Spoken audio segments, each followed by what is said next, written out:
ನಮಸ್ಕಾರ. ನಾನು C B Ranganath. ಪ್ರೀತಿ ಮಕ್ಕಳೇ, ನೀತಿಕತೆ ಸಂಖ್ಯೆ 567.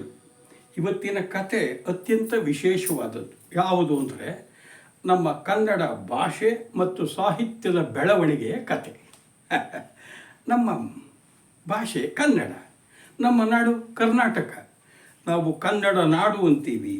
ಇದು ಕನ್ನಡ, ಕರುನಾಡ, ಕನ್ನಾಡು, ಕರ್ನಾಟಕ ಆಗಿದೆ. ಕರ್ನಾಟಕ, ಕನ್ನಡ ಆಗಿದೆ ಅಂತ ಹೇಳ್ತಾರೆ. ಒಟ್ಟಿನಲ್ಲಿ ಕರುನಾಡು ಅಂದರೆ ಕಪ್ಪಾದ ಭೂಮಿಯನ್ನು ಹೊಂದಿರೋದು ಅಂತ ಅರ್ಥ. ಹಾಗೆ ಕರ್ನಾಟಕ ಅಂದರೆ ಇಲ್ಲಿ ಕರ್ಣ ಅಂದರೆ ಕಿವಿಗೆ ಅತ್ಯಂತ ಕೇಳಿಸ್ತಾ ಇರೋ ಪ್ರಸಿದ್ಧವಾದದ್ದು, ಎತ್ತರವಾದ ಭೂಮಿಯನ್ನು ಕನ್ನಡ ಪದಕ್ಕೆ ಅರ್ಥ ಇರೋದು. ಇನ್ನು ನಮ್ಮ ಭಾಷಾ ವರ್ಗದಲ್ಲಿ ನೋಡೋದೇ ಆದರೆ ಭಾರತ ದೇಶದಲ್ಲಿ 2 ಭಾಷಾ ವರ್ಗಗಳಿವೆ. ಒಂದು ಇಂಡೋ ಆರ್ಯನ್ ಭಾಷಾ ವರ್ಗ, ಎರಡನೇದು ದ್ರಾವಿಡ ಭಾಷಾ ವರ್ಗ. ಉತ್ತರ ಭಾರತದ ಎಲ್ಲ ಭಾಷೆಗಳು ಇಂಡೋ ಆರ್ಯನ್ ಭಾಷಾ ವರ್ಗಕ್ಕೆ ಸೇರಿದರೆ, ದಕ್ಷಿಣ ಭಾರತದ ತಮಿಳು, ಕನ್ನಡ, ತೆಲುಗು, ಮಲಯಾಳಿ ಇವೆಲ್ಲ ದ್ರಾವಿಡ ಭಾಷಾ ವರ್ಗಕ್ಕೆ ಸೇರಿದೆ. ನಮ್ಮ ಕನ್ನಡವೂ ಸಹಿತ ದ್ರಾವಿಡ ಭಾಷಾ ವರ್ಗಕ್ಕೆ ಸೇರಿರೋದು. ಈಗ ಕನ್ನಡ ಭಾಷೆ ಹುಟ್ಟಿ ಎಷ್ಟು ವರ್ಷ ಆಯಿತು ಅಂದರೆ ಮಕ್ಕಳು 2000 ವರ್ಷ ಆಗೋಗಿದೆ. ಹೆಂಗೆ? ಅದರದ್ದೇನಾದ್ರು ಜನ್ಮ ದಿನಾಂಕ ಬರೆದಿಟ್ಟಿದ್ದಾರೆ ಅಂದರೆ ಅದಕ್ಕೊಂದು ಆಧಾರ ಇದೆ, ಲೆಕ್ಕಾಚಾರ ಇದೆ. ಒಂದು ಭಾಷೆ ಅನ್ನೋದಿದ್ದಾಗ ಅದಕ್ಕೆ 2 ರೀತಿಯ ರೂಪ ಇರುತ್ತೆ. ಮೊದಲನೇದು ಶ್ರವಣ ರೂಪ, ಎರಡನೇದು ಚಾಕ್ಷುಷ ರೂಪ. ಅಂದರೆ ಶ್ರವಣ ಅಂದರೆ ಕಿವಿಯಲ್ಲಿ ಮೂಲಕ ಕೇಳ್ತೀವಿ, ಬಾಯಿನಲ್ಲಿ ಮಾತಾಡ್ತೀವಲ್ಲ, ಅದು ಮಾತಿನ ಮೂಲಕ ಇರುತ್ತೆ ಭಾಷೆ. ಎರಡನೇದು ಏನಾಗಬೇಕು, ಲಿಪಿ ಇರಬೇಕು. ಚಾಕ್ಷುಷ ಅಂದರೆ ಕಣ್ಣಿಂದ ನೋಡಬೇಕು, ಹೌದಾ? ಒಂದು ಭಾಷೆ ನಾವು ಮಾತನಾಡ್ಲಿಕ್ಕೆ ಬರಬೇಕು, ಹಾಗೆ ಬರೆಯೋಕ್ಕೆ ಬರಬೇಕು, ಅದು ಪರಿಪೂರ್ಣ ಭಾಷೆ ಆಗೋದು. ಯಾವುದೇ ಒಂದು ಭಾಷೆ ಮೊದಲು ಹುಟ್ಟಿದಾಗ ಅದು ಮಾತಿನ ರೂಪದಲ್ಲೇ ಇರುತ್ತಂತೆ. ಅದಕ್ಕೆ ಲಿಪಿ ಬರಬೇಕಾದ್ರೆ ಒಂದು 400-500 ವರ್ಷ ಅದು ಮಾತಿನ ರೂಪದಲ್ಲಿ ಆಮೇಲೆ ಲಿಪಿ ಬರುತ್ತೆ ಅಂತ ಹೇಳ್ತಾರೆ. ಇದಕ್ಕೆ ಆಧಾರ ಇದೆ. ನಮ್ಮ ಕನ್ನಡದ ಮೊದಲ ಶಾಸನ ಸಿಕ್ಕಿರೋದು ಹಲ್ಮಿಡಿ ಶಾಸನ, ಕ್ರಿಸ್ತಶಕ 450ರಲ್ಲಿ. ಆ ಶಾಸನ ಪುಟ್ಟ ಶಿಲಾಶಾಸನ. ಅದರಲ್ಲಿ ಇರೋದು 20 ಕನ್ನಡ ಪದಗಳು, ಬಾಕಿ ಎಲ್ಲ ಸಂಸ್ಕೃತ. ಅಂದರೆ ಕನ್ನಡ ಭಾಷೆ ಹುಟ್ಟಿದಾಗಲೇ ಸಂಸ್ಕೃತದ ಪ್ರಭಾವ ಅದರ ಮೇಲೆ ಇದೆ. ಇನ್ನು ಇದರಿಂದಾಗಿ ಏನಾಗುತ್ತೆ, ಕ್ರಿಸ್ತಶಕ 450ರಲ್ಲಿ ನಮಗೆ ಕನ್ನಡ ಲಿಪಿ ಇದೆ, ಶಾಸನ ಇದೆ ಎಂದಾಗ 400-500 ವರ್ಷ ಅಂದರೆ ಕ್ರಿಸ್ತಶಕ ಆರಂಭ ಅಥವಾ ಕ್ರಿಸ್ತಪೂರ್ವ ಕೊನೆಯಲ್ಲಿ ಕನ್ನಡ ಭಾಷೆ ಹುಟ್ಟಿದೆ ಅಂತ ಹೇಳ್ತೇವೆ. ಇನ್ನೊಂದು ಆಧಾರ ಹೇಳ್ತಾರೆ, ಕ್ರಿಸ್ತಪೂರ್ವದಲ್ಲಿ ಗ್ರೀಕ್ ಒಂದು ನಾಟಕ ಇದೆಯಂತ, ಅಲ್ಲಿ ಕೆಲವು ಕನ್ನಡ ಪದಗಳಿದೆ ಅಂತ ಹೇಳ್ತಾರೆ. ಒಟ್ಟಿನಲ್ಲಿ ಮಕ್ಕಳೇ, ಕನ್ನಡ ಭಾಷೆ ಕ್ರಿಸ್ತಶಕ ಆರಂಭದಲ್ಲಿ ಹುಟ್ಟಿದೆ ಅಂತ ಹೇಳ್ತೇವೆ. ನಮಗೆ ಹಲ್ಮಿಡಿ ಶಾಸನ 450ರಲ್ಲಿ ಸಿಕ್ತು ಅಂತ. ಕಾವ್ಯಗಳೇ ಸಿಗಲಿಲ್ಲ, ಕಷ್ಟ. ಓಲೆಗರಿಯಲ್ಲಿ ಬರೆದಿಟ್ಟಿದ್ದು ಎಲ್ಲೋ ಲಡ್ಡಾಗಿ ಕಾಪಾಡ್ದಾಗ ನಾಶ ಆಗಿಬಿಡುತ್ತೆ. ಹೀಗಿದ್ದಾಗ ಏನಾಗಿದೆ, ಕ್ರಿಸ್ತಶಕ 600ರಲ್ಲಿ ನಮಗೆ ಇನ್ನೊಂದು ಶಿಲಾಶಾಸನ ಸಿಕ್ತು. ಅದನ್ನು ಬಾದಾಮಿ ಶಾಸನ ಅಂತ ಕರಿತೇವೆ, ಅಥವಾ ಕಪ್ಪೆ ಅರಬಟ್ಟನ ಶಾಸನ ಅಂತ ಹೇಳ್ತೇವೆ. ಅದಲ್ಲ ಆತ ಸಾಧುಂಗೆ ಸಾಧು, ಮಾಧುರ್ಯಂಗೆ ಮಾಧುರ್ಯಂ, ಬಾದಿಪ್ಪ ಕಲಿಗೆ ಕಲಿಯುಗ ವಿಪರೀತನ್, ಮಾಧವನೀತನ್ ಪೆರನಲ್ಲ ಅಂತ ಹೇಳ್ತಾನೆ. ಅಂದರೆ ಕನ್ನಡಿಗರ ಸ್ವಭಾವ ಗುಣ ಅದು. ಯಾರಿಗೆ? ಸಜ್ಜನರಿಗೆ ಸಜ್ಜನ, ಮಧುರರಾಗಿರೋರಿಗೆ ಮಧುರರಾಗಿರೋರು. ಯಾರು ತೊಂದರೆ ಕೊಡ್ತಾರೋ ಅವರಿಗೆ ಸರಿಯಾಗಿ ಪಾಠ ಕಲಿಸುವಂಥ ಮಹಾವೀರರು ಅಂತ ಕನ್ನಡಿಗರ ಸ್ವಭಾವ ಗೊತ್ತಾಗುತ್ತೆ. ಇನ್ನು ಕ್ರಿಸ್ತಶಕ 700ರಲ್ಲಿ ಶ್ರವಣಬೆಳಗೊಳದಲ್ಲಿ ಒಂದು ಶಿಲಾಶಾಸನ ಸಿಕ್ತು. ಇಲ್ಲಿ ತನಕ ಕಾವ್ಯ ಸಿಗಲೇ ಇಲ್ಲ. ನಮಗೆ ಸಿಗುವ ಮೊದಲ ಕನ್ನಡದ ಕೃತಿ ಅಂದರೆ ಕ್ರಿಸ್ತಶಕ 9ನೇ ಶತಮಾನದಲ್ಲಿ ನೃಪತುಂಗ, ಯಾರು ರಾಷ್ಟ್ರಕೂಟರ ಪ್ರಸಿದ್ಧ ಚಕ್ರವರ್ತಿ, ಅವನ ಆಸ್ಥಾನ ಕವಿ ಶ್ರೀ ವಿಜಯನ ಕವಿರಾಜ ಮಾರ್ಗ ನಮಗೆ ಸಿಗುವ ಕನ್ನಡದ ಮೊದಲ ಕೃತಿ. ಆದರೆ ಇದು ಕಾವ್ಯ ಅಲ್ಲ. ಏನು ಇದು? ಕವಿರಾಜ ಮಾರ್ಗ ಅಂದರೆ ಕವಿಗಳಿಗೆ ರಾಜಮಾರ್ಗ. ಕಾವ್ಯ ಹೇಗೆ ಬರಿಬೇಕು, ಕಾವ್ಯದ ಲಕ್ಷಣವನ್ನು ವಿವರಿಸಿರುವಂಥ ಒಂದು ಲಾಕ್ಷಣಿಕ ಗ್ರಂಥ. ಇಲ್ಲಿ ಈತ ಅನೇಕ ಕವಿಗಳ ಪದ್ಯಗಳನ್ನು ಉದಾಹರಣೆ ಕೊಟ್ಟಿದ್ದಾನೆ. ಆ ಕಾಲದಲ್ಲಿದ್ದಂಥ ಅತಿ ಪ್ರಮುಖ ಕವಿಗಳು ಅಂದರೆ ಒಬ್ಬ ಅಸಗ, ಇನ್ನೊಂದು ಗುಣನಂದಿ. ದುರಾದೃಷ್ಟ ಅಂದರೆ ನಮಗೆ ಯಾವುದೇ ಕಾವ್ಯಗಳು ಸಿಗಲಿಲ್ಲ, ಕೆಲವು ಪದ್ಯಗಳು ಕವಿರಾಜ ಮಾರ್ಗದಲ್ಲಿ ಸಿಕ್ತು. 10ನೇ ಶತಮಾನ ತನಕ ಕಾಯಬೇಕಾಯಿತು ನಮ್ಮ ಮೊದಲ ಕಾವ್ಯ, ಮೊದಲ ಕವಿ ಸಿಗಬೇಕಾದ್ರೆ. ಯಾರು? 10ನೇ ಶತಮಾನದಲ್ಲಿ ಬಂದಂಥ ನಮ್ಮ ಪಂಪ, ಅವನನ್ನೇ ಆದಿಕವಿ ಅಂತ ಹೇಳ್ತೇವೆ. ಅವನ ಆದಿಪುರಾಣ ಕನ್ನಡದ ಮೊದಲ ಕಾವ್ಯ, ಪದ್ಯ ಕಾವ್ಯ. ಪಂಪ ಒಂದು ಹೊಸ ಯುಗವನ್ನು ಆರಂಭ ಮಾಡಿಬಿಟ್ಟ, ಅದೇ ಚಂಪು ಯುಗ. ಚಂಪು ಅಂದರೆ ಗದ್ಯ ಪದ್ಯ ಮಿಶ್ರಣ ಶೈಲಿ. ಈತ ಜೈನ. ಹೆಚ್ಚು ಕಮ್ಮಿ 10-11ನೇ ಶತಮಾನದಲ್ಲಿ ಬಂದಂಥ ಬಹುತೇಕ ಕವಿಗಳೆಲ್ಲ ಜೈನರೇ. ಅವರು ತಮ್ಮ ಧರ್ಮ ಜೊತೆಗೆ ಲೌಕಿಕವಾಗಿ ಸಾಹಿತ್ಯದ ಬೆಳವಣಿಗೆ ಕೀರ್ತಿಗೆ ಎರಡೆರಡು ಕಾವ್ಯಗಳನ್ನು ರಚಿಸ್ತಾ ಹೋಗಿದ್ದನ್ನು ನೋಡ್ತೇವೆ. ಪಂಪ ಹಾಕೊಟ್ಟ ಹಾದಿಯಲ್ಲಿ ನಡೆದರು. ಪಂಪ ಏನು ಮಾಡಿದ್ದಾನೆ? ಒಂದು, ಆತ ಆದಿಪುರಾಣ ಬರೆದ ತನ್ನ ಧರ್ಮದ ಹಿರಿಮೆಯನ್ನು ಸಾರೋದಕ್ಕೆ. ಇನ್ನೊಂದು, ಸಾಹಿತ್ಯದಲ್ಲಿ ಸಾಧನೆ ಮಾಡಬೇಕು, ಪ್ರಶಸ್ತಿ ಬರಬೇಕು, ಪಂಡಿತರು ಮೆಚ್ಚಿಸಬೇಕು ಅಂಥೇಳಿ ವ್ಯಾಸರ ಭಾರತವನ್ನು ಆಧಾರವಾಗಿ ಇಟ್ಟುಕೊಂಡು ಒಂದಿಷ್ಟು ಬದಲಾವಣೆ ಮಾಡಿಕೊಂಡು ಆತ ವಿಕ್ರಮಾರ್ಜುನ ವಿಜಯವನ್ನು ರಚಿಸಿದ. ಆಮೇಲೆ ಬಂದಂಥ ರನ್ನ ಇದೇ ಮಾರ್ಗದಲ್ಲಿ ನಡೆದವನು ಅವನೇನು ಮಾಡ್ದ? ಅವನು ಸಹಿತ ಒಂದು ಯಾವುದು ಅಜಿತ ಪುರಾಣ ಜೊತೆಗೆ ಗದಾಯುದ್ಧ ಬರೆದ, ಅದ್ಭುತವಾಗಿರೋದು. ಆಮೇಲೆ ಪೊನ್ನ ಬಂದ, ಅವನು ಭುವನೈಕ್ಯ ರಾಮಾಭ್ಯುದ, ಕನ್ನಡದ ಮೊದಲನೇ ರಾಮಾಯಣ ಇದು. ಆಮೇಲೆ ಆತ ಅನಂತನಾಥ ಪುರಾಣ ಬರೆದ. ಆದರೆ ಭುವನೈಕ್ಯ ರಾಮಾಭ್ಯುದಯ ಸಿಗಲೇ ಇಲ್ಲ. ಇವ್ರನ್ನ ಪಂಪ, ರನ್ನ, ಪೊನ್ನರನ್ನ ಕನ್ನಡ ಸಾಹಿತ್ಯದ ರತ್ನತ್ರಯರು ಅಂತ ಕರೀತೇವೆ. ಇನ್ನು ಚಾವುಂಡರಾಯ ಪುರಾಣ ಬಂತು 10ನೇ ಶತಮಾನದಲ್ಲಿ. ಯಾರು ಕನ್ನಡದ ಮೊದಲ ಗದ್ಯ ಕಾವ್ಯ ಬಂತು, ಅದು ಶಿವಕೋಟ್ಯಾಚಾರನ ವಡ್ಡಾರಾಧನೆ. 19 ಜೈನ ಮಹಾಮುನಿಗಳ ಜನ್ಮ ಜನ್ಮಾಂತರ ಪುಣ್ಯ ಕಥೆ ಇದೆ, ಇದು ಗದ್ಯ ಕಾವ್ಯ. ಹೀಗೆ 10ನೇ ಶತಮಾನದಲ್ಲಿ ಚಂಪು ಸಾಹಿತ್ಯ ಬೆಳೆದು ಅದರ ಸುವರ್ಣಯುಗ ಅಂತ ಹೇಳ್ತೇವೆ. ನಾವಿನ್ನು 11ನೇ ಶತಮಾನದಲ್ಲಿ ಬರ್ತಿದ್ದ ಹಾಗೇನೆ ನಮಗೆ ಯಾರು ದುರ್ಗಸಿಂಹ ಬಂದ, ಅವನ ಪಂಚತಂತ್ರ ಕಥೆ ಇದೆ. ಹಾಗೆಯೇ 1ನೇ ನಾಗವರ್ಮ, ಅವನ ಕರ್ನಾಟಕ ಕಾದಂಬರಿ, ಅದು ಸಹಿತ ಚಂಪು. ಹಾಗೆಯೇ ನಾಗಚಂದ್ರ ಬಂದ 11ನೇ ಶತಮಾನದ ಕೊನೆ 1100ರಲ್ಲಿ. ಅವನು ಶ್ರೀರಾಮಚಂದ್ರ ಚರಿತ ಪುರಾಣ ಮತ್ತು ಮಲ್ಲಿನಾಥ ಪುರಾಣ 2 ಕೃತಿಗಳನ್ನು ಬರೆದಿದ್ದಾನೆ. ಆಮೇಲೆ ನಾವು ನಯಸೇನನ ಧರ್ಮಾಮೃತವನ್ನು ನೋಡ್ತೇವೆ. ಆಮೇಲೆ ಬ್ರಹ್ಮಶಿವ, ಕರ್ಣಪಾರ್ಯ, ಈ ಎಲ್ಲ ಕವಿಗಳು ಬರ್ತಾರೆ. ಇನ್ನು 12ನೇ ಶತಮಾನದಲ್ಲಿ ಒಬ್ಬ ಚಂಪು ಕವಿ ಬರೋನೇ ಜನ್ನ. ಈ ಜನ್ನನ ಯಶೋಧರ ಚರಿತ್ರೆ ತುಂಬ ಪ್ರಸಿದ್ಧವಾಗಿರೋದು. ನೋಡಿ, ರನ್ನ, ಪೊನ್ನ, ಜನ್ನರನ್ನ ಕನ್ನಡದ ಮೂರು ಸಾಹಿತ್ಯ ಚಕ್ರವರ್ತಿ ತ್ರಯರು ಅಂತ ಕರೀತೇವೆ. ಇದು ಮೊದಲ ಹಂತದಲ್ಲಿ ಚಂಪು ಸಾಹಿತ್ಯದ ಸುವರ್ಣಯುಗ ಮುಗಿತು. ಮುಂದಿನ ಯುಗಕ್ಕೆ ನಾವು ಹೋಗ್ತೇವೆ. ಏನದು? ಒಬ್ಬೊಬ್ಬ ಕವಿ ಇಲ್ವ ಛಂದಸ್ಸನ್ನು ನಾವು ಮುಖ್ಯವಾಗಿ ಇಟ್ಕೊಳ್ತಾರೆ. ಯಾರು? ಕವಿ ಚರಿತ್ರಕಾರರು. ಇಲ್ಲಿ ಪಂಪ ಯುಗ ಆದ್ಮೇಲೆ ಬರೋದೇ ಹರಿಹರ ಯುಗ, ಬಸವ ಯುಗ, ವಚನ ಯುಗ ಅಂತೆಲ್ಲ ಕರೀತಾರೆ. 12ನೇ ಶತಮಾನದಿಂದ 14ನೇ ಶತಮಾನದವರೆಗೂ ಸಹಿತ ಇದು ಹರಿಹರ ಯುಗ. ಇಲ್ಲೇನಾಯಿತು? ಚಂಪು ಬಿಟ್ಟರು. ಇದು ಸಂಸ್ಕೃತ ಮಿಶ್ರತ್ವ, ಸಂಸ್ಕೃತ ಭೂಯಿಷ್ಠ, ನಮ್ದಲ್ಲ. ಜನಸಾಮಾನ್ಯರ ಆಡು ಮಾತಿನಲ್ಲಿ ಸಾಹಿತ್ಯ ರಚನೆ ಶುರುವಾಗಿದ್ದು ವಚನಕಾರರಿಂದ. ಆಮೇಲೆ ದೇಸಿ ಛಂದಸ್ಸು ಶುರು ಮಾಡಿದ್ದವನು ನಮ್ಮ ಹರಿಹರ. ಈ ಹರಿಹರ ಯುಗದಲ್ಲಿ ನಾವು ವಚನ ಯುಗ ಮತ್ತು ಹರಿಹರನ ಕಾವ್ಯಗಳನ್ನು ಸಹಿತ ನೋಡ್ತಾ ಹೋಗ್ತೇವೆ. ಏನಿದು ವಚನ ಅಂದರೆ? ಸರಳವಾದ ಆಡು ಮಾತಿನಲ್ಲಿ ವೇದ ಉಪನಿಷತ್ನಲ್ಲಿರುವಂಥ ಎಲ್ಲ ಏನದು ಸಾರವನ್ನು ತಮ್ಮ ಬದುಕಿನ ಅನುಭವದ ಹಿನ್ನೆಲೆಯಲ್ಲಿ ವಚನಗಳ ರೂಪದಲ್ಲಿ ವಚನಕಾರರು ಕೊಟ್ಟರು. ಇದನ್ನು ಆರಂಭ ಮಾಡ್ತವನು ಮೊದಲನೇ ವಚನಕಾರ ದೇವರ ದಾಸಿಮಯ್ಯ. ಅವನ ಅಂಕಿತ ನಾಮ ರಾಮನಾಥ. ಆಮೇಲೆ ಬರೋದು ಅಲ್ಲಮ ಪ್ರಭುದೇವರು. ಅದ್ಭುತವಾದಂತಹ ಶಿವಭಕ್ತ, ಮಹಾಜ್ಞಾನಿ. ಈತನೇ ಗುಹೇಶ್ವರ, ಇವನ ಅಂಕಿತ ನಾಮ. ಇನ್ನು ಬರೋದು ಕೂಡಲ ಸಂಗಮ ದೇವ ಕಾವ್ಯನಾಮ ಹೊಂದಿರುವಂಥ ಅಣ್ಣ ಬಸವಣ್ಣ, ಭಕ್ತಿ ಭಂಡಾರಿ. ಈ ಕಾಲದಲ್ಲಿ ವಚನ ಸಾಹಿತ್ಯ ಬೆಳೆಯೋದಕ್ಕೆ ಸಾಹಿತ್ಯ, ರಾಜಕೀಯ ಮತ್ತು ಧಾರ್ಮಿಕ ಕ್ರಾಂತಿಗೆ ಜಾತಿ ಪದ್ಧತಿಯನ್ನು ತೊಡೆದು ಹಾಕಲು ಹೋರಾಟ ಮಾಡಿದವನು ನಮ್ಮ ಬಸವಣ್ಣ. ಆಮೇಲೆ ಕನ್ನಡದ ಮೊದಲ ಕವಯಿತ್ರಿ ಬರ್ತಾಳೆ, ಆಕೆನೇ ಅಕ್ಕ ಮಹಾದೇವಿ. ಆಕೆಯ ಅಂಕಿತ ನಾಮ ಚನ್ನಮಲ್ಲಿಕಾರ್ಜುನ. ಇನ್ನು ಕರ್ಮಯೋಗಿ ಅಥವಾ ಕಾಯಕ ತತ್ವವನ್ನು ಎತ್ತಿಡಿದಂಥ ಸಿದ್ಧರಾಮ, ಆತನ ಕಾವ್ಯನಾಮ ಅಥವಾ ಅಂಕಿತನಾಮ ಕಪಿಲ ಸಿದ್ಧ ಮಲ್ಲಿನಾಥ. ಆಮೇಲೆ ಬಸವಣ್ಣನ ಸೋದರಳಿಯ ಚೆನ್ನ ಬಸವಣ್ಣ ಬರ್ತಾನೆ. ಆಮೇಲೆ ಮಡಿವಾಳ ಮಾಚಯ್ಯ ಬಂದ.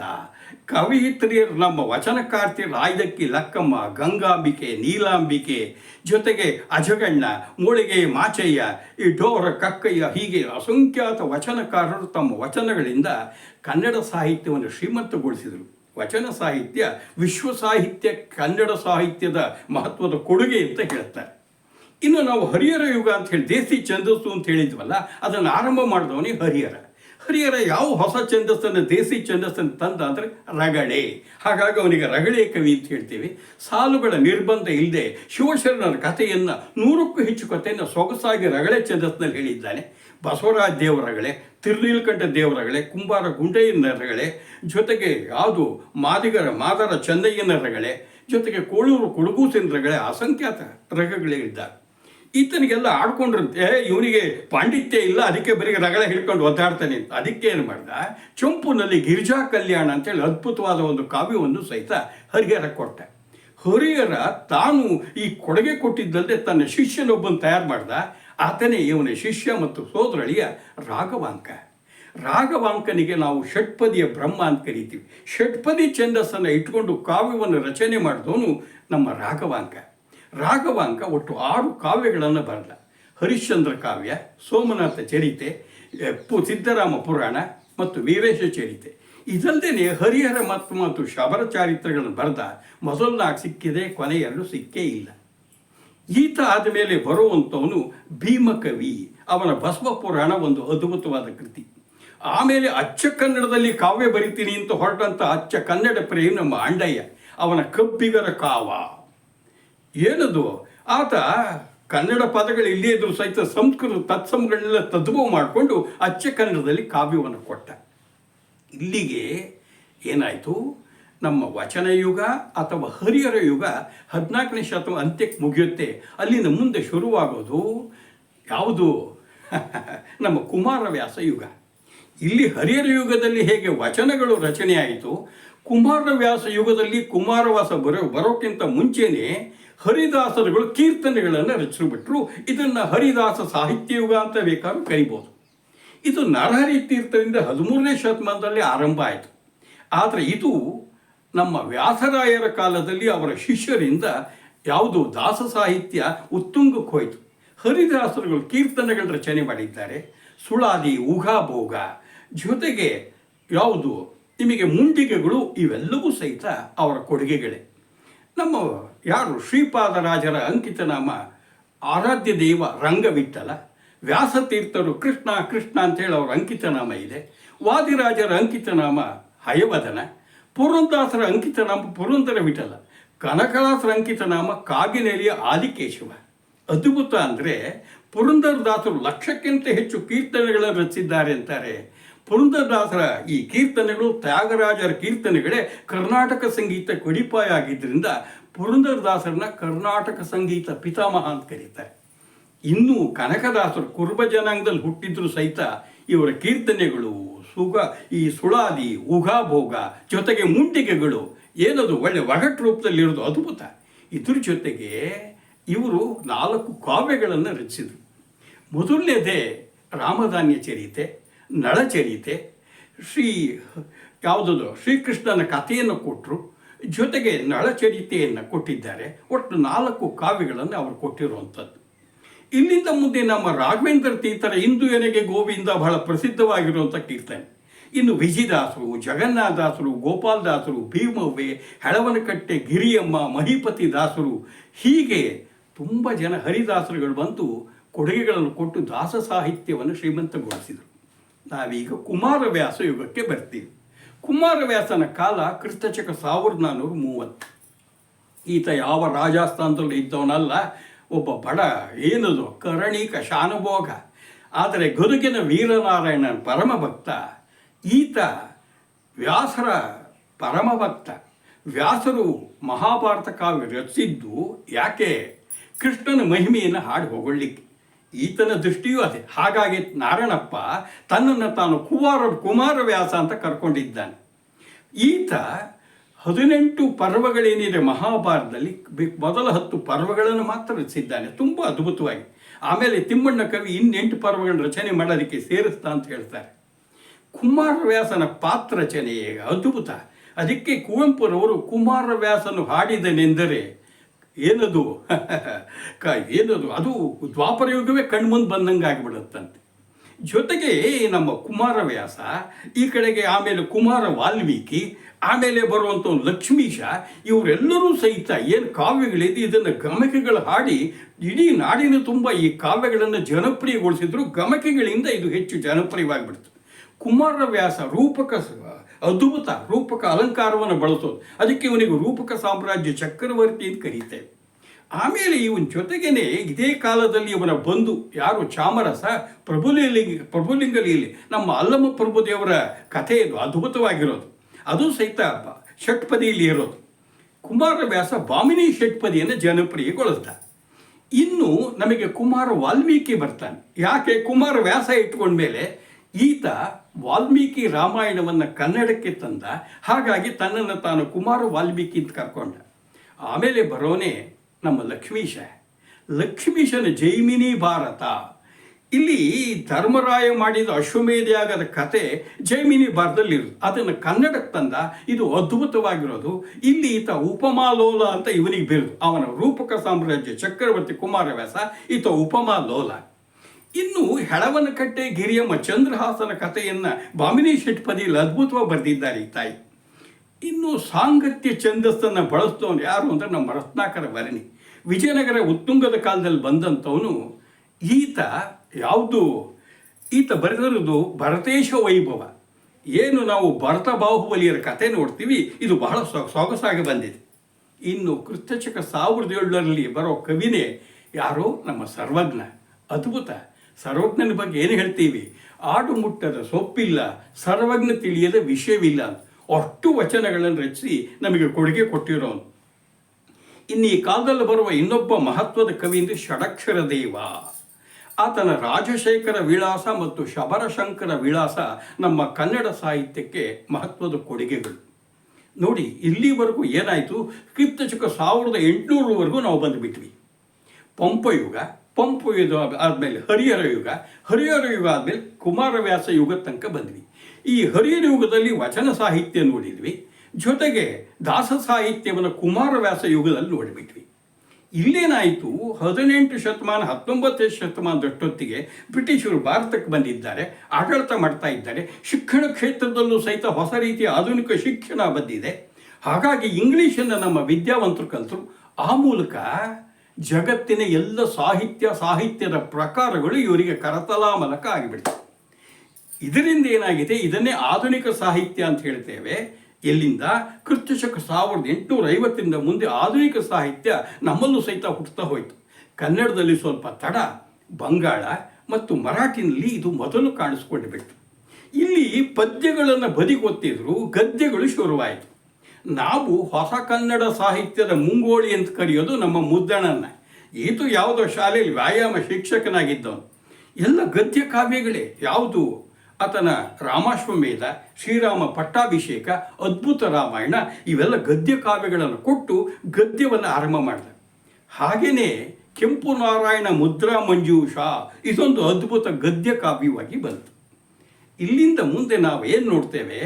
ಆಧುನಿಕ ಕಾಲ ಅಂತ ಹೇಳಿದ್ವಲ್ಲ, 1850 ನೋಡ್ತಾ ಹೋದರೆ ಗದ್ಯ, ಪದ್ಯ, ನಾಟಕ ಈ 3 ವಿಭಾಗಗಳಲ್ಲಿ ಅದ್ಭುತವಾದ ಬೆಳವಣಿಗೆ ಆಗ್ತಾ ಹೋಗಿದ್ದನ್ನೇ ನಾವು ನೋಡ್ತೇವೆ. ಈಗ ಒಂದೊಂದೇ ನೋಡ್ತಾ ಹೋಗೋಣ. ಗದ್ಯ ಅಂದಾಗ ಇದರಲ್ಲಿ ಯಾವುದು? ಮೊದಲನೇದು ಸಣ್ಣ ಕತೆ, ಎರಡನೇದು ಕಾದಂಬರಿ, ಮೂರನೇದು ಪ್ರಬಂಧಗಳು. ನಮ್ಮಲ್ಲಿ ವಡ್ಡಾರಾಧನೆಯಲ್ಲಿ ಕತೆ ಬಂತು, ದುರ್ಗಸಿಂಹನ ಪಂಚತಂತ್ರದಲ್ಲಿ ಕತೆ ಬಂತು. ಆದರೆ ಸಣ್ಣ ಕಥೆಯ ಸ್ವರೂಪ ಅಲ್ಲ ಇತ್ತು ಅಂತ ನಾವು ಹೇಳ್ಕೊಳ್ಬೋದು ಅಷ್ಟೆ. ಈ ಸಣ್ಣ ಕತೆ ಇಂಗ್ಲೀಷ್ನಿಂದನೇ ಕನ್ನಡಕ್ಕೆ ಬಂದಿದ್ದು. ಕನ್ನಡದಲ್ಲಿ ಸಣ್ಣ ಕಥೆಗಳನ್ನು ಆರಂಭ ಮಾಡಿ ಜನಪ್ರಿಯಗೊಳಿಸಿದಂಥವ್ರು ಯಾರು ಅಂದರೆ ನಮ್ಮ ಮಾಸ್ತಿ ವೆಂಕಟೇಶ ಅಯ್ಯಂಗಾರ್. ಅವರನ್ನ ಮಾಸ್ತಿ ಕನ್ನಡದ ಆಸ್ತಿ ಅಂತ ನಾವು ಕರೀತೇವೆ. ಅವರು ಸಣ್ಣ ಕಥೆಗಳ ಜನಕ ಅಂತ ಕರೀತೇವೆ. ರಂಗಪ್ಪನ ಕಥೆಗಳು, ಜೋಗ್ಯವ್ರ ಅಂಜಪ್ಪನ ಕೋಳಿ ಕಥೆ ಇರ್ಬೋದು, ಮೊಸರಿನ ಮಂಗಮ್ಮ ಇರ್ಬೋದು, ಇದು ಬಹಳ ಹೇಗೆ ಕತೆ ಸಾಗಬೇಕು ಅಂತ ತೋರಿಸ್ಕೊಟ್ಟು ದಾರಿದೀಪ ಆದಂಥವ್ರು.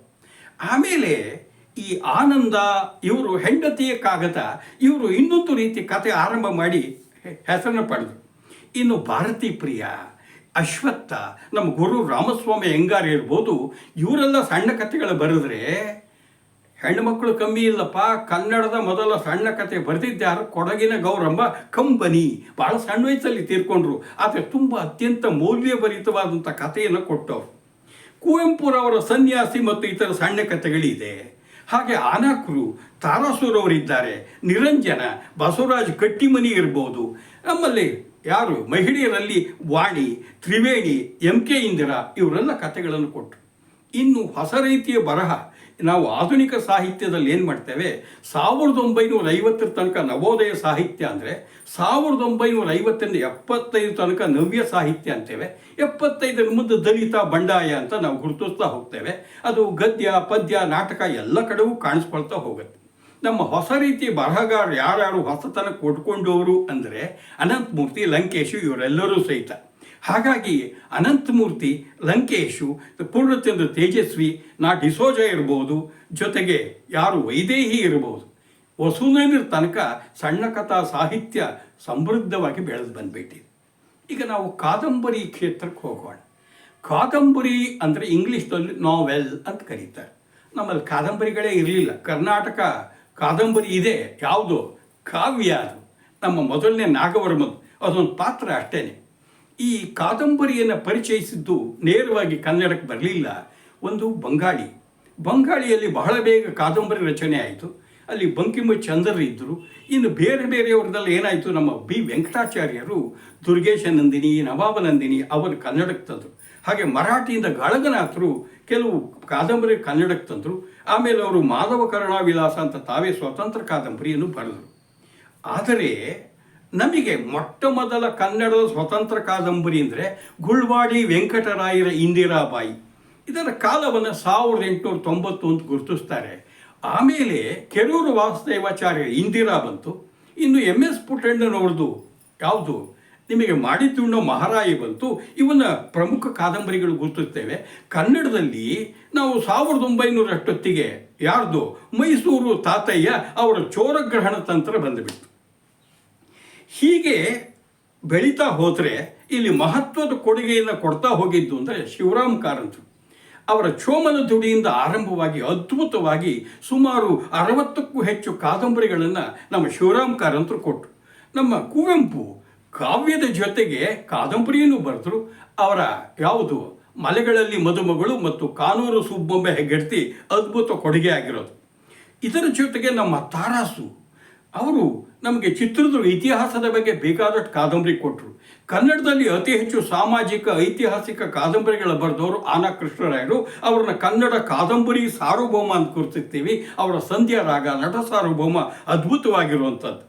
ಹಾಗೆಯೇ ಮಿರ್ಜಿ ಅಣ್ಣರಾಯರಿದ್ದಾರೆ, ಜೊತೆಗೆ ದೇವುಡು ನರಸಿಂಹಶಾಸ್ತ್ರಿಗಳಿದ್ದಾರೆ, ಚತುರಂಗರ ಸರ್ವಮಂಗಳ ಇದೆ, ಉಯ್ಯಾಲೆ ಇದೆ.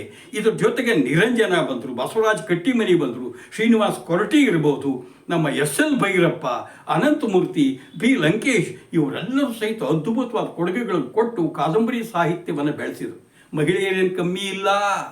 ಇಲ್ಲೂ ಸಹಿತ ನಾವು ಹೆಚ್ಚು ನೆನೆಸ್ಕೊಳ್ಳೋದು ತ್ರಿವೇಣಿ, ಆರ್ಯಾಂಬ ಪಟ್ಟಾಭಿ, ಜಯಲಕ್ಷ್ಮಿ, ಪಂಕಜ ಇವರೆಲ್ಲರೂ ಸಹಿತ ಏನು ಮಾಡಿದ್ದಾರೆ, ಕಾದಂಬರಿ ಕ್ಷೇತ್ರದಲ್ಲಿ ಹೆಸರನ್ನು ಮಾಡಿರುವಂಥವ್ರು.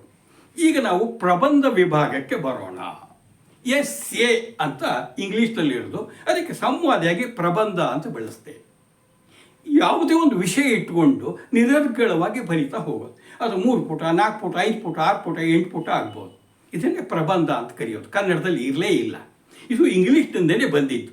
ಇದರಲ್ಲಿ ನಾವೇನು ಮಾಡ್ತೀವಿ, ಮುಖ್ಯವಾಗಿ ಲಲಿತ ಪ್ರಬಂಧ ಅಥವಾ ವಿನೋದ ಪ್ರಬಂಧ ಅಂತ ನೋಡ್ತೇವೆ. ಆಮೇಲೆ ವೈಚಾರಿಕ ಮತ್ತು ವೈಜ್ಞಾನಿಕ ಪ್ರಬಂಧ ಅಂತ ಕರೀತೇವೆ.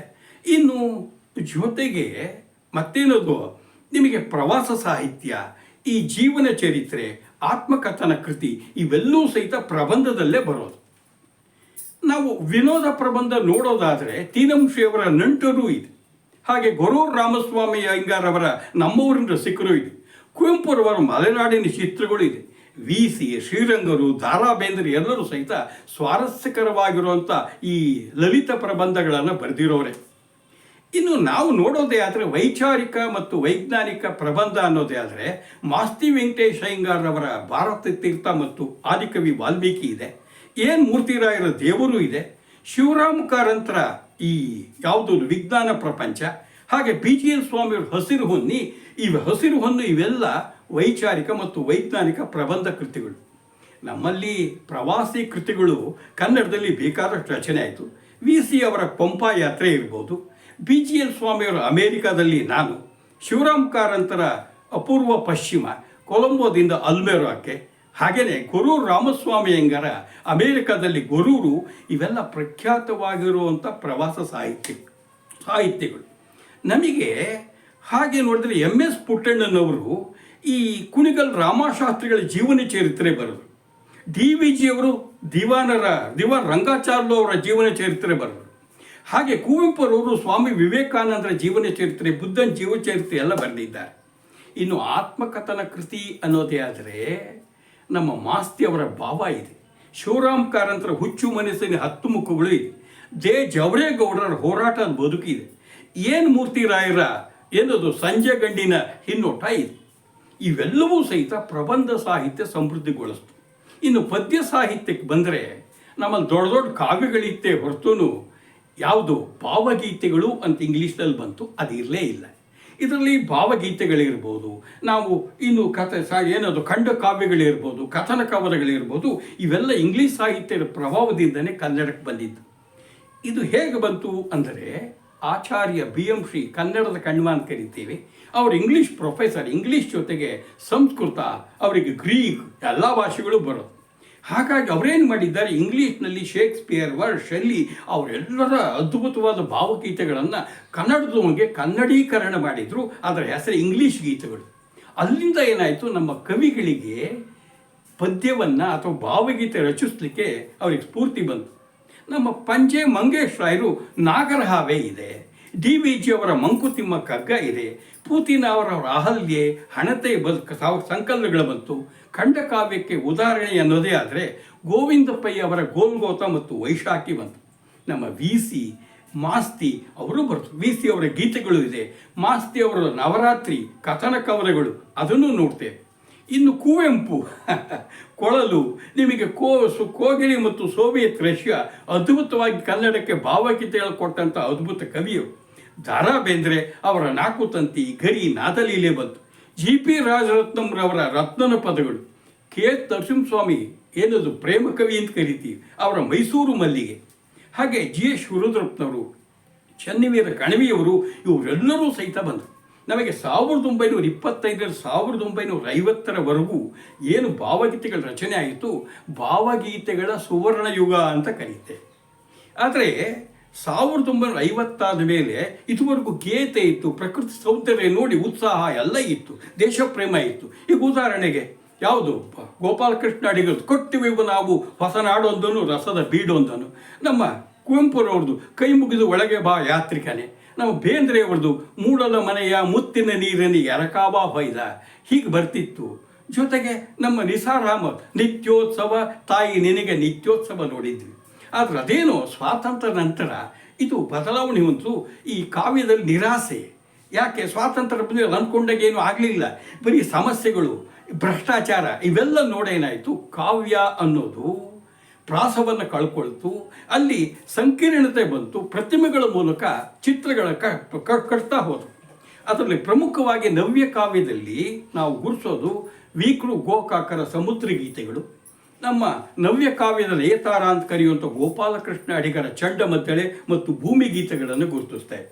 ಹಾಗೆಯೇ ರಾಮಚಂದ್ರ ಶರ್ಮಾ ಬಂದರು, ಅವರ 7 ಸುತ್ತಿನ ಕೋಟೆ ಇರ್ಬೋದು, AK ರಾಮಾನುಜಂ ಬಂದರು, ಅನಂತಮೂರ್ತಿ ಬಂದರು, ಲಂಕೇಶ್ ಬಂದರು, ನಿಸಾರ್ ಅಹಮದ್ ಬಂದರು, ಸಮುದ್ರದ ನಾಡಿಗ್, ಇವರೆಲ್ಲರೂ ಸಹಿತ ನವ್ಯ ಕಾವ್ಯವನ್ನು ಬೆಳೆಸಿದವರು. ಇನ್ನು ಕೊನೆ ಹಂತಕ್ಕೆ ಬಂದಿದ್ದು ಯಾವುದು ಅಂದರೆ ನಮ್ಮ ದಲಿತ ಸಾಹಿತ್ಯ, ದಲಿತ ಮತ್ತು ಬಂಡಾಯ ಸಾಹಿತ್ಯ. ದಲಿತ ಕವಿ ಅಂತ ನಾವು ಯಾರನ್ನು ಕರೆಯೋದು ಅಂದರೆ ಸಿದ್ಧಲಿಂಗಯ್ಯನವರಿಂದ ಶುರುವಾಯಿತು. ಚಂದ್ರಶೇಖರ ಪಾಟೀಲ್ ಇರ್ಬೋದು, ಬರಗೂರು ರಾಮಚಂದ್ರಪ್ಪ ಇರ್ಬೋದು, ರಂಜಾನ್ ದರ್ಗಾ ಇರ್ಬೋದು, ಕಾಳೆಗಾಡ ನಾಗವಾರ ಇರ್ಬೋದು, ವೈದೇಹಿ ಇರ್ಬೋದು, ಇವರೆಲ್ಲರುಗಳಿಂದ ಸರ್ವಮಂಗಳ ಇರ್ಬೋದು, ಇದು ಈ ಸ್ತ್ರೀ ಸಂವೇದನೆ ಇರ್ಬೋದು, ಇನ್ನು ಅಲ್ಪಸಂಖ್ಯಾತರು ಅವ್ರ ಸಮಸ್ಯೆ ಇರ್ಬೋದು, ಜೊತೆಗೆ ದಲಿತರ ತಮ್ಮ ನೋವುಗಳಿರ್ಬೋದು, ಅವೆಲ್ಲ ಹೊರಗೆ ಬಂದು ಹೀಗೆ ಶ್ರೀಮಂತವಾಯಿತು. ಇನ್ನು ಉಳಿದಿದ್ದು ಯಾವುದು ಅಂದರೆ ನಾಟಕ. ನಾವು ಸಹಿತ ಇಲ್ಲಿ ನಾಟಕಗಳು ಸಂಸ್ಕೃತದಲ್ಲಿತ್ತು, ಕನ್ನಡದಲ್ಲಿ ಇರಲೇ ಇಲ್ಲ. ಮೈಸೂರು ಮಹಾರಾಜರ ಕಾಲದಲ್ಲೇ ಇದಕ್ಕೇನಾಯಿತು, ಇಲ್ಲಿ ನಮ್ಮ ಕನ್ನಡ ನಾಟಕಗಳು ಬೇಕು ಅಂಥೇಳಿ ಬೆಂಬಲ ಕೊಟ್ಟಿದ್ದಕ್ಕೆ ಬಸವಪ್ಪ ಶಾಸ್ತ್ರಿಗಳು ಯಾವುದು ಕಾಳಿದಾಸನ ಮತ್ತು ಶೇಕ್ಸ್ಪಿಯರ್ ನಾಟಕಗಳು ಕನ್ನಡಕ್ಕೆ ತಂದು ನಮ್ಮ ನಟರುಗಳು ನಾಟಕ ಮಾಡಲಿಕ್ಕೆ ಅವಕಾಶ ಮಾಡಿಕೊಟ್ರು. ಅದಕ್ಕೆ ಬಸವಪ್ಪ ಶಾಸ್ತ್ರಿಗಳನ್ನು ಅಭಿನವ ಕಾಳಿದಾಸ ಅಂತ ಕರೀತೇವೆ. ಇನ್ನು ಅಳಸಿಂಗಾಚಾರ್ಯರು ಸಂಸ್ಕೃತ ಸ್ವಪ್ನವಾಸವದತ್ತನ್ನು ಕನ್ನಡಕ್ಕೆ ತಂದರು. ಗ್ರೀಕ್ನಲ್ಲಿರೋ ನಾಟಕವನ್ನು ಕನ್ನಡೀಕರಣ ಮಾಡಿದರು ನಮ್ಮ BF ಶ್ರೀಕಂಠರು, ಅಶ್ವತ್ಥಾಮನ್ ಅಂತೇಳಿ. ಕುವೆಂಪು ಸ್ವತಂತ್ರ ನಾಟಕಗಳು ಬರೆಯೋದ್ರ ಜೊತೆಗೆ ಏನು ಮಾಡಿದ್ದಾರೆ, ಈ ರಕ್ತಾಕ್ಷಿ ಬಿರುಗಾಳಿ ಇಂಗ್ಲೀಷ್ನಿಂದ ಕನ್ನಡಕ್ಕೆ ಅದನ್ನು ರೂಪಾಂತರ ಮಾಡಿದರು. ಇನ್ನು ಪರ್ವತವಾಣಿ ಶ್ರೀರಂಗರು ಅದ್ಭುತವಾಗಿ ನಾಟಕಗಳನ್ನು ಕನ್ನಡಕ್ಕೆ ತಂದು ಶಾಲಾ ಕಾಲೇಜುಗಳಲ್ಲಿ ಮಕ್ಕಳು ನಾಟಕ ಆಡೋಂಗೆ ಮಾಡಿದವರು. ಇನ್ನು ಟಿ ಪಿ ಕೈಲಾಸಂ, ಕನ್ನಡಕ್ಕೊಪ್ಪನೇ ಕೈಲಾಸಂ ಅಂತ ಹೇಳಿ ಅವರ ನಾಟಕಗಳನ್ನು ನೋಡ್ತೇವೆ. ಮಾಸ್ತಿ ವೆಂಕಟೇಶ್ ಅಯ್ಯಂಗಾರ ಕಾಕನ ಕೋಟೆ ಅದ್ಭುತವಾಗಿರೋ ನಾಟಕ. ಇಲ್ಲೂ ಸಹಿತ ನಾವು 1950 ನಂತರ ನಾಟಕ ಹೊಸ ತಿರುವನ್ನು ಪಡೀತು. ನವ್ಯ ಗಿರೀಶ್ ಕಾರ್ನಾಡರನ್ನು ಮುಖ್ಯವಾಗಿ ನೆನೆಸ್ತೀವಿ. ಅವರ ತೊಗಲಕ್ಕಿರ್ಬೋದು, ಅವರು ಮತ್ತು ಯಾವುದು ಯಯಾತಿ ಇರ್ಬೋದು. ಹಾಗೆ ಲಂಕೇಶ್ವರ ಸಂಕ್ರಾಂತಿಯನ್ನು ನೋಡ್ತೇವೆ. ಚಂದ್ರಶೇಖರ ಕಂಬಾರ ಜೋಕುಮಾರ್ ಸ್ವಾಮಿ ನೋಡ್ತೇವೆ. ಹೀಗೆಯೇ ನಮ್ಮ ಚಂದ್ರಶೇಖರ ಪಾಟೀಲ್ ಬೀದಿ ನಾಟಕಗಳಲ್ಲಿ ಪ್ರಸಿದ್ಧರಾದರು. ಇನ್ನು ನಮಗೆ ಹಾಗೆ ನೋಡ್ತಾ ಹೋದರೆ ಎಚ್.ಎಸ್. ಶಿವಪ್ರಕಾಶ್ ಅವರ ಮಹಾರಾತ್ರಿ ನೋಡ್ತೀವಿ. ನಮ್ಮ ಕೆ ವಿ ಸುಬ್ಬಣ್ಣವ್ರ ನೀನಾಸಂ ಬಂತು ನಾಟಕ ತಂಡವನ್ನು ಕೊಟ್ಟು ಹೊಸ ನಾಟಕ ರಚಿಸಿ ಕರ್ನಾಟಕದಲ್ಲ ನಾಟಕ ಬೆಳೆಯೋಂಗೆ ಮಾಡಿದರು. ಹೀಗೆ ನಾಟಕ ಸಾಹಿತ್ಯ ಬೆಳೆದು ಬಂದಿದೆ. ನೋಡಿ ಮಕ್ಕಳೇ, ನಮ್ಮ ಗದ್ಯ ಪದ್ಯ ನಾಟಕ 20ನೇ ಶತಮಾನ ಅಂದರೆ 21ರಲ್ಲಿ 2025ರವರೆಗೂ ಬೆಳೆದು ಬಂದುಬಿಟ್ಟಿದೆ. ಇಷ್ಟೊಂದು ಸಮೃದ್ಧವಾಗಿರೋದ್ರಿಂದನೇ ಕನ್ನಡಕ್ಕೆ 7 ಜ್ಞಾನಪೀಠ ಪ್ರಶಸ್ತಿ ಬಂದಿರೋದು. ಯಾವುದು? ಮೊದಲನೇದು ನಮ್ಮ ಕುವೆಂಪು, ಎರಡನೇದು ಬೇಂದ್ರೆ, ಮೂರನೇದು ಶಿವರಾಮ್ ಕಾರಂತ, ನಾಲ್ಕನೇದೇ ನಮ್ಮ ಮಾಸ್ತಿ ವೆಂಕಟೇಶ್ ಅಯ್ಯಂಗಾರ್, ಐದನೇದು ನಮ್ಮ ವಿಕ್ರು ಗೋಕಾಕ್, ಆರನೇದು ಆರ್ ಅನಂತಮೂರ್ತಿ, ಏಳನೇವರೇ ಯಾರು ಚಂದ್ರಶೇಖರ್ ಕಂಬಾರ್. ಇನ್ನೂ ಬಹಳ ಜನಕ್ಕೆ ಜ್ಞಾನಪೀಠ ಪ್ರಶಸ್ತಿ ಪಡೆಯೋ ಸಾಮರ್ಥ್ಯ ಯೋಗ್ಯತೆ ಇದೆ. ಸರ್ಕಾರ ಈ ಕಡೆ ಗಮನ ಕೊಟ್ಟಿಲ್ಲ. ನಮ್ಮ ಕನ್ನಡ ಭಾಷೆ ಬಗ್ಗೆ, ಸಾಹಿತ್ಯ ಬಗ್ಗೆ ನಿಮಗೆಲ್ಲ ಹೆಮ್ಮೆ ಇರಲಿ. ತಲೆ ಎತ್ತಿ ನಡೀರಿ.